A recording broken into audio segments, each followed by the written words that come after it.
Today on Tricrow Studios, we do a high gain amp shootout between the Blackstar HT Studio 20 Mark I and the Mesa Boogie 3-channel 100 watt, so not the multi-watt dual rectifier.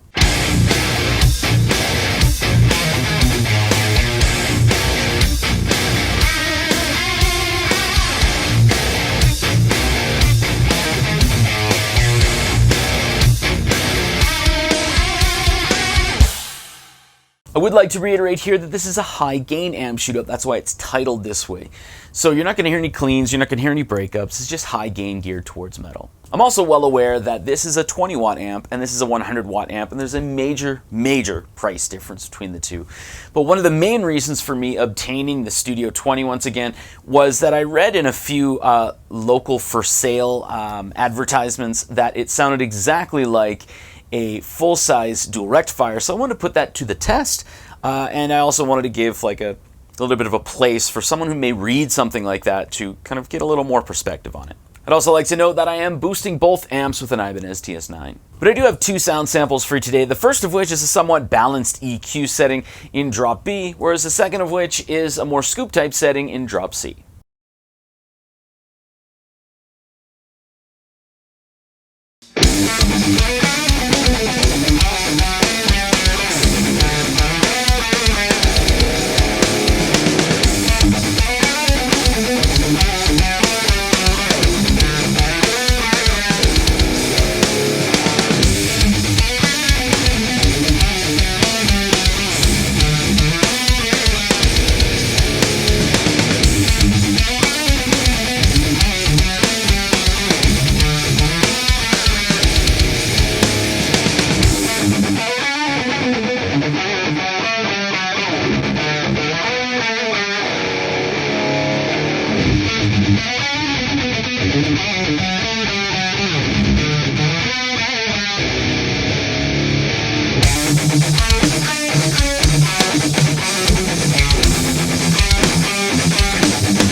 Alright, so there you go. There are the two sound samples for the high gain amp shootout between the Blackstar HT Studio 20 Mark I and the Mesa Boogie 3-channel 100 watt, so not the multi-watt dual rectifier. So I am far enough along in the video where most people who watch the video would have clicked off at the point.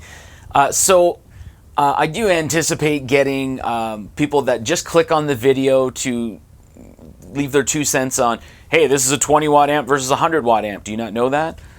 There's a major price difference between the two. Do you not know that? Also, something along the lines of, my HT Studio 20 sounds way better than that. I use a MXR 10-band EQ. And of course, just people that click on the video to say that the Blackstar sounds better than the Mesa. They like to call themselves trolls. I just call them canoes. But aside from that, it's at this point in the video I do like to go over what I've gained from doing a shootout like this. And I mean, we're talking a 20 watt amp versus a 100 watt amp. So it's very obvious that you're going to hear some differences. There's going to be some limitations in the 20 watt versus the 100 watt. Now, one of those things which may come across as a benefit is that the HT Studio 20, past a certain volume, it doesn't do anything other than make it sound like the amp is hissing to death and ready to die. So I do have my volume, my master volume set to about 2 o'clock, and the overdrive channel volume is set to about 230. Anything past that, and that's where it started to just hiss and just sound like it's going to die. However, because of the limitations of the amp, whereas the low end will only go so high, and the high end, again, will only go so high, once you start increasing those at higher volumes, it actually funnels everything into being a mid. So there is a lot of mids in the HT Studio 20 in comparison to a dual rectifier. Of course, the dual rectifier, there's a lot of low end, a lot of high end. So when you're listening to from one to the other, it may come across that the dual rectifier is scooped. That's not really the right way of saying it, but most people will say that it sounds scooped in relation to it. Now, I did put a disclaimer at the start of the video where I did note that the Blackstar HT Studio, the mic preamp that I used had to be 30% higher than when I was using the dual rectifier. The reason behind that is you would not be able to hear the HT Studio, or at least it wouldn't come across as if there's any volume on the studio in comparison to the dual rectifier. And I'd be remiss if I did not mention that this is the second time I've owned this amp, this exact amp. I sent it to Kevin on this channel, and then I got it back from Kevin, like there was a transaction each time. So it's not as though I don't like the Studio 20, so I don't want it to come across that, you know, I made the video to poo-poo on it or make it look bad. It's just one of those things where I saw it at 2 different times listed used for like $400, which is ridiculous for this amp. Shouldn't be.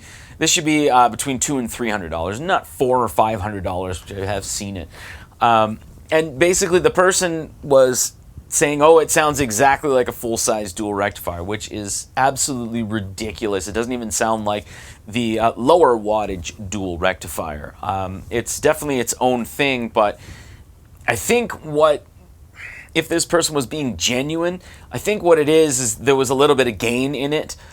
So he's like, yeah, there's, you know, this is like kind of like a high gain amp. It's a dual rectifier, and just didn't know any better. But I do like the HT Studio 20, not for a high gain type setting.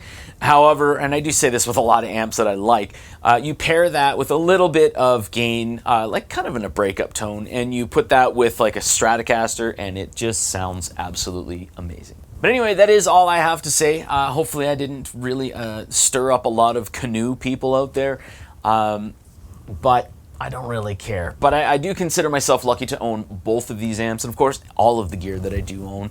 And even though I don't use the HT Studio 20 as much as maybe I should, I do think it is a really good amp, especially for like a bedroom type setting. I think maybe you may run into some issues playing along with a drummer or in a live scenario, although having said that, there's definitely going to be people out there that, the people that say like, oh yeah, my HT Studio sounds way better than yours, they're going to say, you know, like, oh, they use an MXR 10-band EQ and it sounds phenomenal. But yeah, I just personally, I think running a higher wattage amp, or definitely a different amp here, is definitely going to be a little bit more in your benefit. Anyway, thanks for watching.